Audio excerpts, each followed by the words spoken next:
Hello everybody, I hope you're having a great day today. It's Mr. Ray with your next calculus lesson. We're going to continue on with our introduction to calculus unit. We're going to look a little more in depth into the properties of limits. Now this is the lesson where I inadvertently put some questions on the last assignment.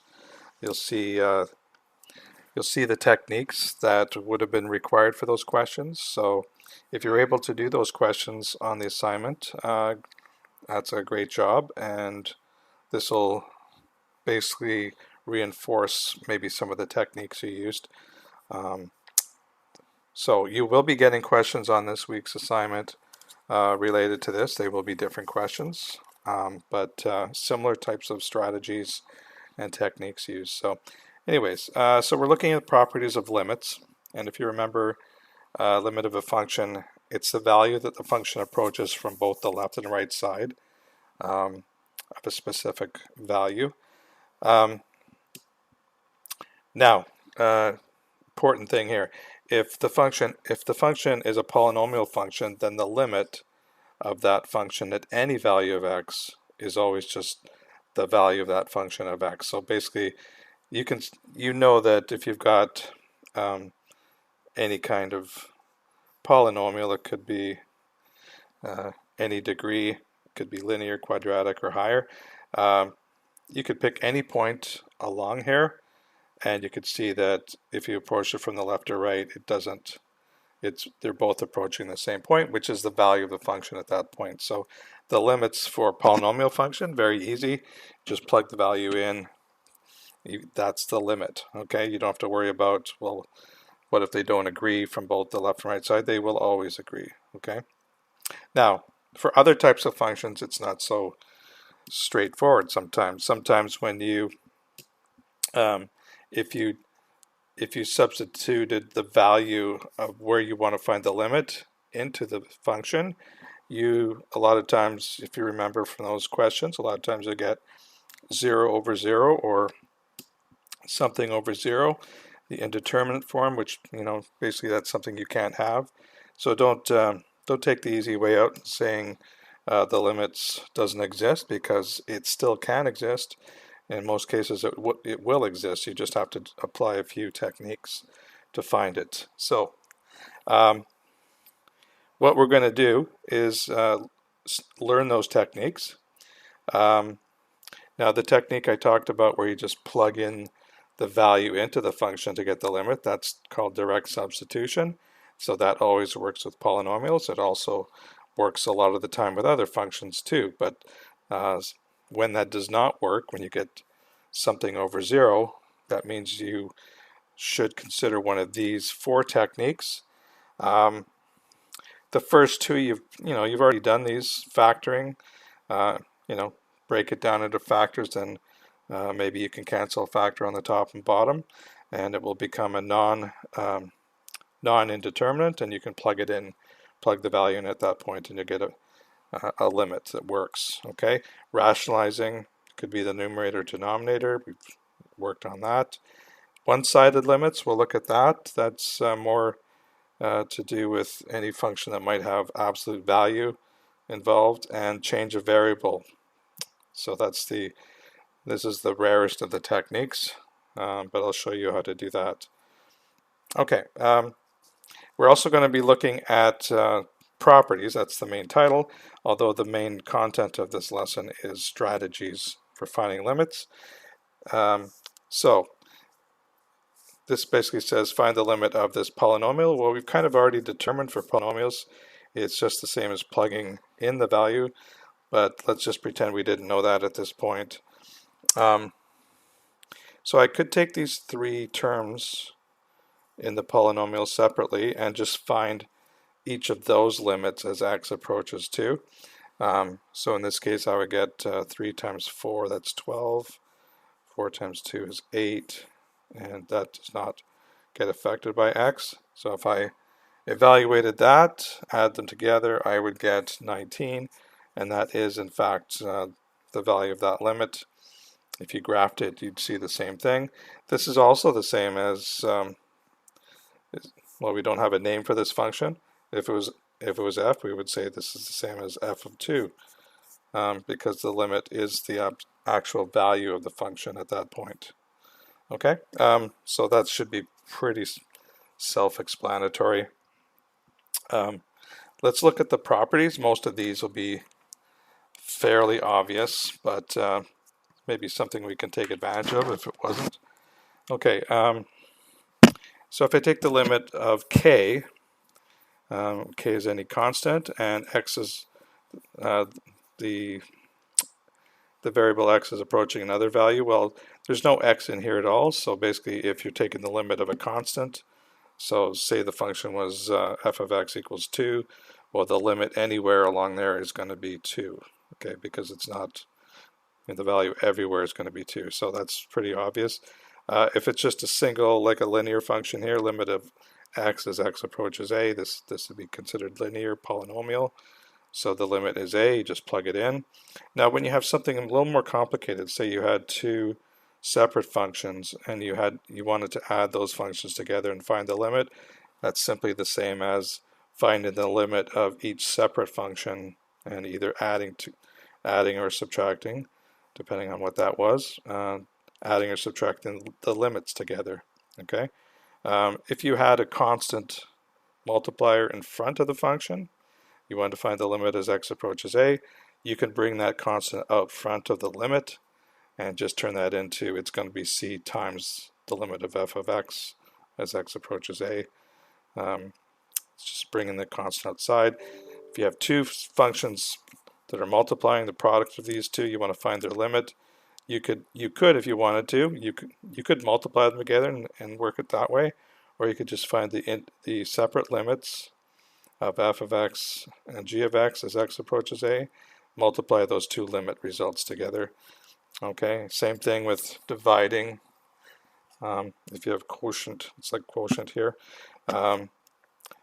So if you're trying to find the limit as x approaches a of this function over this function, you could do the two separate limits and divide them, but of course you have to be careful what happens if the limit of the denominator function was 0, so you have to put that as a disclaimer or a constraint.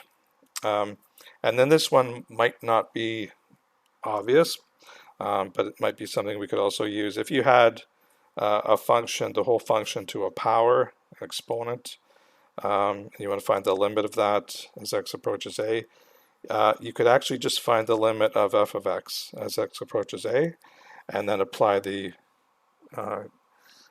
exponent to the result of the limit. So that may not be totally obvious, but it makes sense once you hear it. Okay, so on the next page, we're just going to practice using the limit properties. Now, if I gave you questions like this to do on an assignment, wouldn't really ask you. If I just say find the limit, you would do it the very quick way and just plug it in, or use one of the techniques we're going to learn later. But this one says, all three of them actually say use the limit properties. So we have to break it down. Sorry, I guess you can't see that. We're going to break this down into parts of the function and solve it that way. So do you remember if we looked at this, let me get back to the right page. If we looked at where we're adding together two functions, well, this could be x squared, this could be 3x, right? So you could have a multi-term polynomial. So what we can do for this is take separate limits. So the limit as x approaches 2 of 3x squared plus, then we take the limit of the second term, limit of 4x, so that plus comes from that plus there, as x approaches 2, of course, and then finally the limit as x approaches 2 of -1. Actually, since it's -1 there, we would subtract that limit and just keep this. Okay. And then you take each one separately. Now this one you could even break down further. You could bring the 3 out. You could say 3 times the limit of x approaches 2 of x squared. I'm just going to break it down by term. Later on, you'll see how we break it down using um, another technique. So if I plug in x, plug in 2 for x here, I'm going to get. Well, actually, you know what? Let's bring that out. That's not that much extra work. So we're going to bring the 3 out front. So it's going to be 3 times the limit of x approaches 2 of x squared. We could do the same thing here. We could bring the 4 out front plus 4 times the limit. I'll put a dot there to emphasize that. Limit of x, because the 4 is now out front, as x approaches 2. And then this one, we don't have to do anything. It's already broken down. Limit as x approaches 2 of 1. If you want to put it in brackets, that's fine. Okay, now we can substitute in. We could have actually substituted this one in right away. I just wanted to leave it kind of at the same stage. So if I plug in x equal 2 there, that's going to become, the limit will approach 4. And so that's going to be 3 times the limit, which is 3 times 4. Okay, and then we have plus 4 times the limit as x approaches 2. For x, well, that's just 2. And then this would be, as x approaches 2, it doesn't really do anything. This will be 1. The limit of this will always be 1. So we're subtracting that. So we get, that's going to be 12 plus 8 minus 1, which is 19. Now, that may seem familiar. We did that as our example 1 earlier on, where we just kind of substituted in, but now you can see how we can use the limit properties to break this down into easier looking limits. Okay, now this one here, I'm going to still use the limit properties to evaluate this rational function limit. So remember, if you're taking the limit of a rational function, we could break that down into the limit of the numerator over the limit of the denominator, so that's what we'll do. So that's going to be limit as x approaches -1 of x squared minus 5x plus 2 over the limit as x approaches 1 of 2x cubed plus 3x plus 1. Okay, and we could go farther like we did with these this polynomial function. We could break this down into 3 separate limits. I don't think we have to do that for this. I just wanted to show this dividing property for limits. So now we can just plug in -1 into the top. So we get -1 squared. We can plug in -1 here. We get -5 times -1 plus 2. Do the same thing down here. That should be negative. So 2 times -1 cubed plus 3 times -1 plus 1. That will equal 8. So that's a -1 plus 5. Sorry, that's 1 plus 5 plus 2. That's 8. This will be -2 minus 3 plus 1. That's going to be -4. So the entire limit is just going to be equal to -2.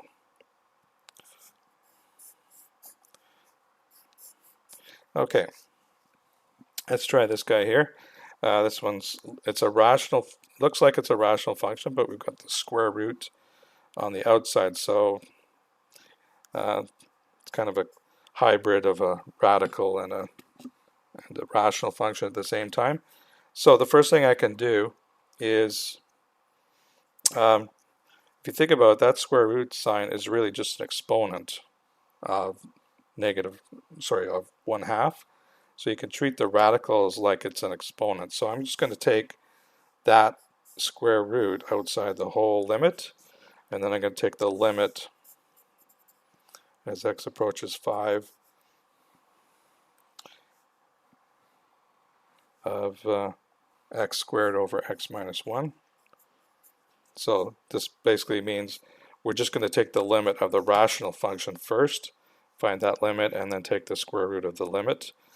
We can take this a little bit farther, just like we did on the last one. So we'll take the limit of each of these two separately, but still keep the square root on the outer side of the whole calculation.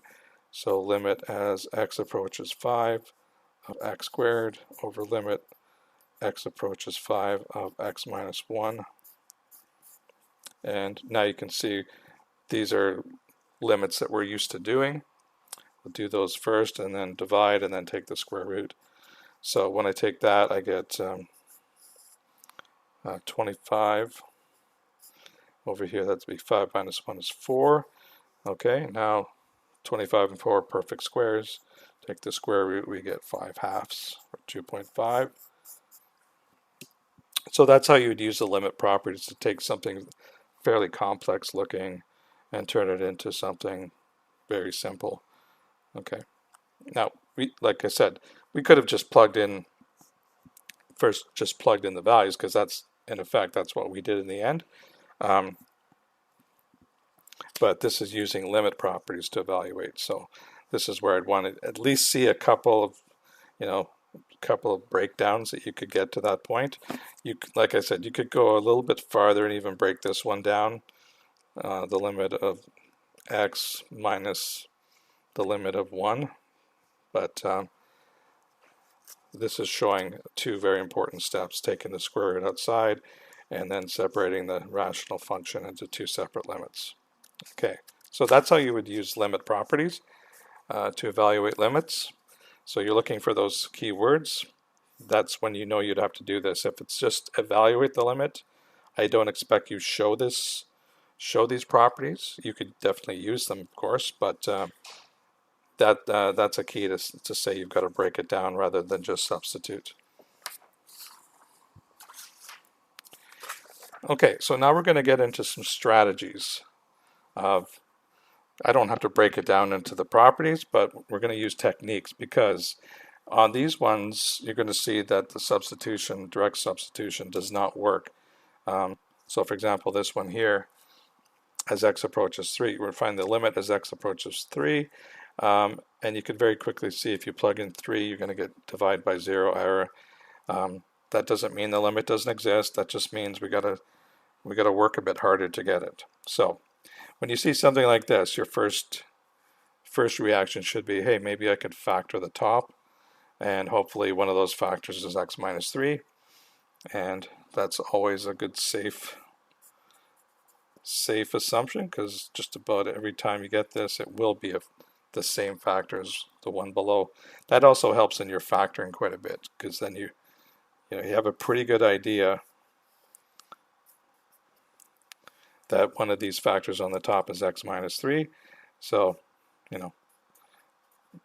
you could almost assume it is, and then see, well, what would the other factor be? Well, that should be x plus 1. And then just, that's just to get the minus 3 here. And then, of course, we'll check to make sure.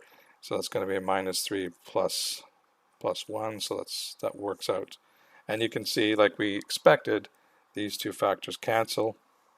So in reality, this limit becomes, so this part doesn't change, but the function we're taking the limit for does. It's going to be the limit of x plus 1. So at this point now you can do a direct substitution for x, and that's going to be 4. 3 plus 1. So that's how you get that limit. Now if you graph this, if you used Desmos and you did this graph, you could see, well, where's this function? What's the value of this function as we approach x equals 3 from both sides? And you'll see that it is 4. So obviously this is a lot quicker than doing a graph, but you can use the graph to check if you're not sure. Okay, this one here, and it almost tells you which strategy to use. Select a rationalizing strategy. Okay, so you can see a radical on the top, so can't do much about the bottom in terms of rationalizing it, because you don't have anything to work with really. But you can see if you did direct substitution again here, you're going to get divide by 0. So what we will do, take the limit as x approaches 0. Okay, so I'm going to just start off, begin with what we had here, square root of x plus 1 minus 1 over x. and we're going to multiply that by the conjugate of the numerator. So in effect, we're rationalizing the numerator. So hopefully you guys are good at this. So it's basically, that's the first term, that's the second term. So we keep those terms the same, but we change the sign in between them. Okay, and so that's going to fix the top. And of course we have to multiply by the same thing on the denominator. And the reason that that's true is this whole thing is just multiplying by 1. So you're not changing the value of the limit, you're just changing the way it's represented. Okay, so now, so when you do, this is like a difference of squares, a minus b times a plus b, so you're going to get this thing squared minus this thing squared. So when you square anything that's square rooted, you just get the original thing. So that's going to be x plus 1, and then we subtract whatever that is squared, so that's subtract another 1. And then on the bottom, I'm going to get x times, put this whole thing in brackets, of course. Now, don't distribute that yet. Remember this when we did this at the beginning of the unit. You can probably see already, that you're going to want to cancel that x. So why make it more complicated by distributing and then have to factor it again out? So, so this plus and minus 1, they're gone, and all you're left with is an x on the top. Okay, and that x, this is basically x by itself now. So you're not canceling, so you just, you have an x there and x there, divide, cancel those factors out, you're left with a 1. Okay, so that's going to be, just to simplify the way this looks, that's going to simplify to 1 over square root of x plus 1 plus 1. And you can see now, if you do a direct substitution, it won't create the problem. Because that turns into square root of 1 is 1, 1 plus 1 is 2. So problem gone by doing the rationalizing the numerator. So hopefully you remember this from earlier in the unit. This is where we're using it. Okay, this one is the rare one. It's a little bit tricky. So what we're going to do, substitution strategy, is we're going to introduce a new variable that's going to make this a little bit easier to work with. Okay, so we've got x plus 1 to the 1/3, which is basically cube root, minus 2 over x. As x approaches, not sure why that says negative, but 0. So if you plugged in 0 there, obviously you get a problem. So what the substitution will be, this is to kind of avoid working with this cube root. That's going to make it really complicated. If we try to do something like, if we did, the previous strategy, rationalize the numerator, it's going to be really challenging, if not impossible. So what we do is, I'm going to introduce new variable u, and I'm going to let that represent this whole thing, this whole, quote, first term here. So u is equal to x plus 8 cube root. So now I can do something, here's the trick to this. If I cube both sides, I'm going to get u cubed is equal to, and the cubing will just cancel that, so u cubed equals x plus 8.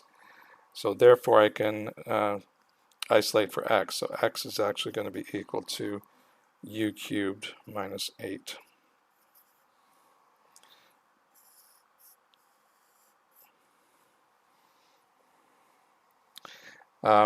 Now, if you go back, because now we've got this u, so how does this limit get changed into a limit from u? So basically we know as x is approaching 0 for this limit. So what happens as x approaches 0? Well, if that's a 0, well, that has to be an 8. And the only number you could put here that would work would be 2. So you're sort of solving for u here, but these two things are equivalent. These two, you know, as x approaches 0, u approaches 2 based on our definition here. So what we're going to do now is rewrite this whole limit. Okay, so now instead of x approaches 0, we're saying u approaches 2.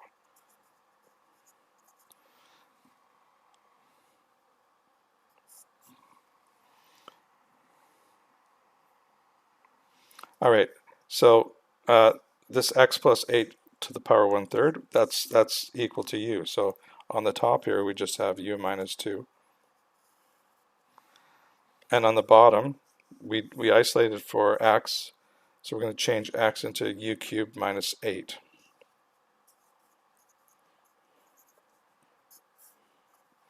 Okay, so that's a little bit nicer to work with because you don't have the 1/3.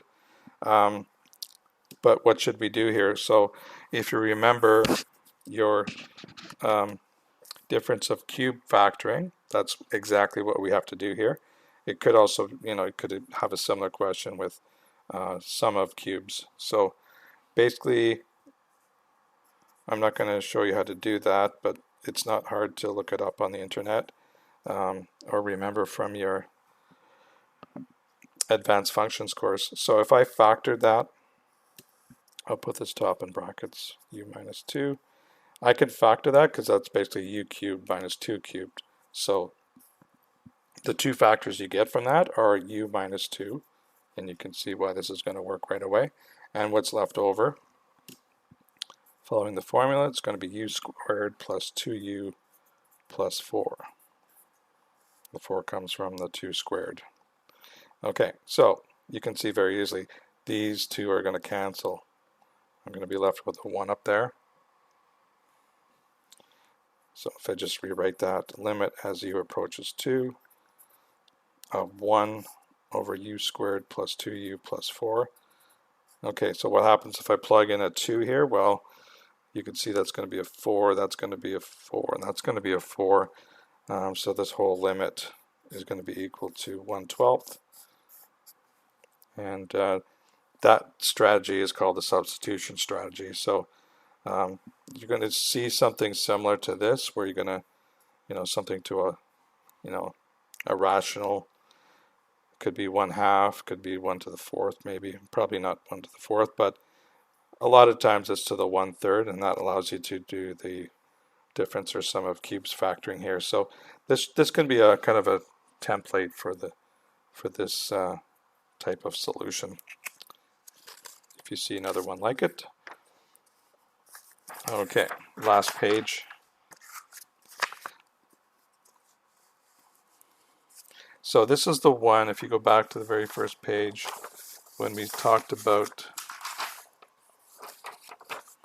the different techniques or strategies. Okay, this is the one that we just try first all the time, and if it doesn't work, we try one of these. So you've seen factoring, you've seen rationalizing, you've seen change of variable, that's the last one we did. So the one-sided limit, that's what we're going to kind of look at now. And that's almost always when you have an absolute value function, because these totally change the way they behave depending on whether the value inside of the absolute value is negative or positive. So it says find this limit, illustrate with a graph.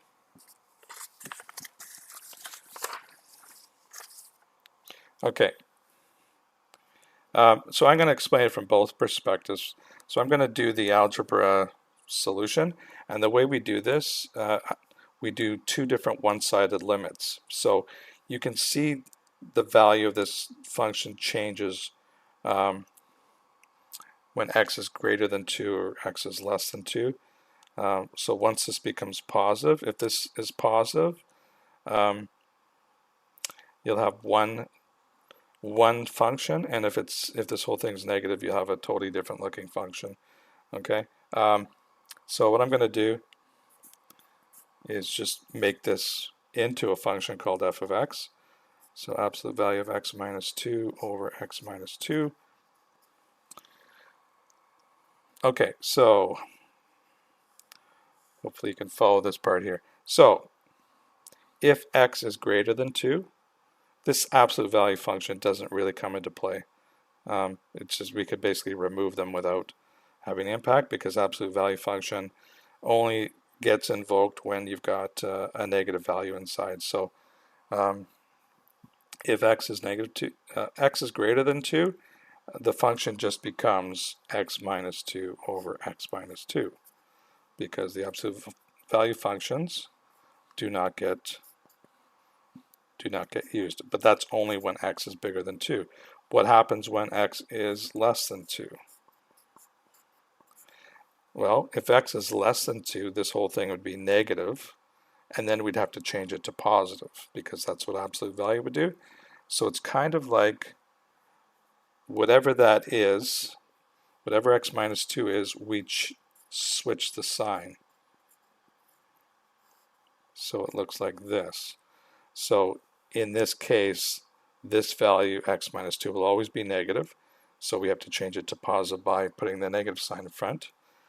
Okay. Now what we do is we take these two one-sided limits. So this is the point where everything changes. We want to see if this limit actually does exist, to see if it's the same from both sides. We didn't have to do that before with the other functions, but this one we do. Okay, so if we looked at the limit as x approaches 2 from the negative side of, and I'm going to use the original function here, absolute value of x minus 2 over x minus 2. So that's the case. It's approaching from the negative side, so that's going to be this one here. So if this is the case, I could put brackets around here, and you could easily see these two cancel each other out. So I've got negative 1 over 1. Okay, so that limit is actually negative 1. Hopefully you can see that. Okay, now if I look from the other side, the limit as x approaches 2 from the positive side of the same function.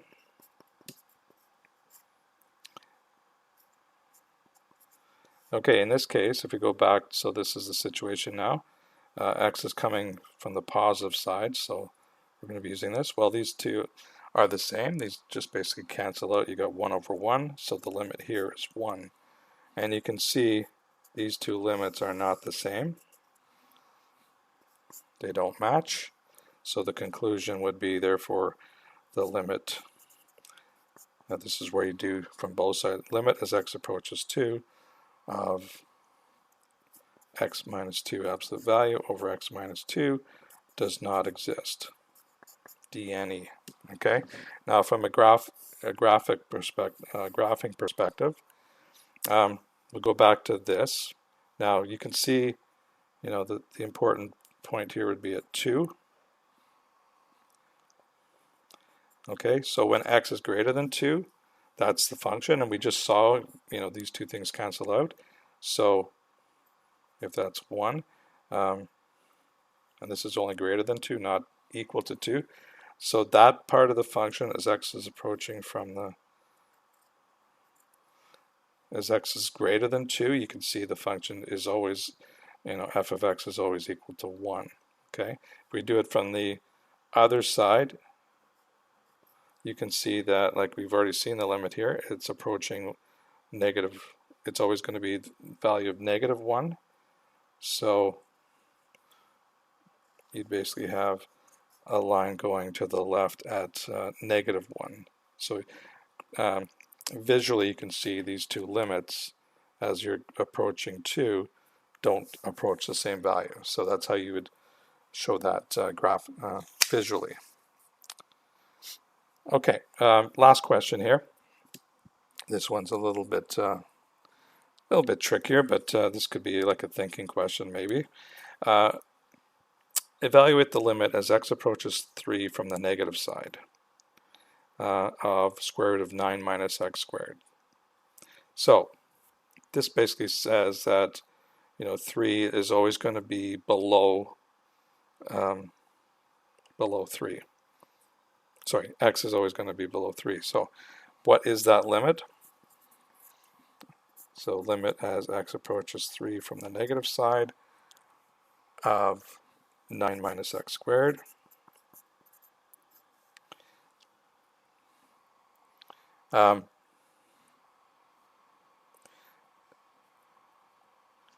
Okay, before I put this answer here, the answer is 0 because that's x gets closer and closer to 3 from the negative side. This, whatever's under the radical, it's always going to be 0 or positive, so you don't have the issue of being negative overall. But as it's getting closer and closer to 3, this whole thing is getting closer to 0, so the whole limit is equal to 0. Okay, so I want to show you from a slightly different. So if I came up with this new equation for this, if I said y equals equal to 9 minus x squared. Okay, so let's kind of come up with a new version of this. So if I square both sides, I get y squared equals, square this, cancels the square root sign. I get 9 minus x squared. Okay, and you can see I could actually add x squared to both sides. I get x squared plus y squared equals 9. And if you remember,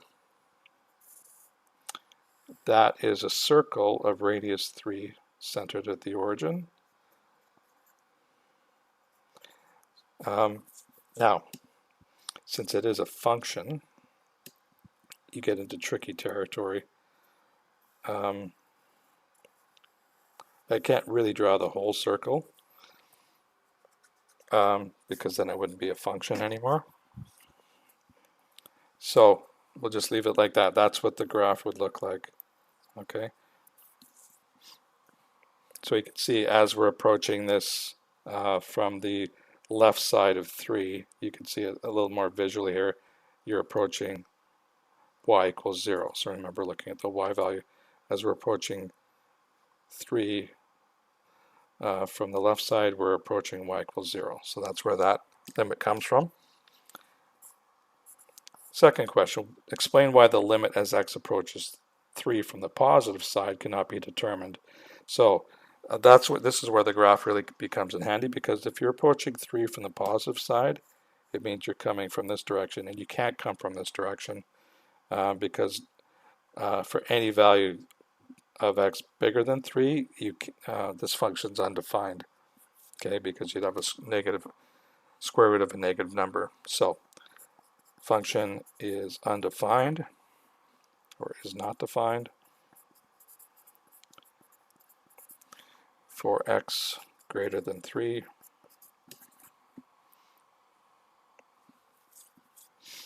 Okay, and basically what that means is the limit, therefore the limit as x approaches 3 from the positive side of this original function, 9 minus x squared, does not exist.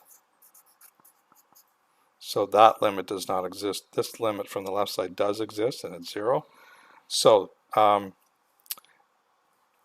we get to the third question. You can kind of see where we're going here. Now, what can you conclude about the limit as x approaches 3?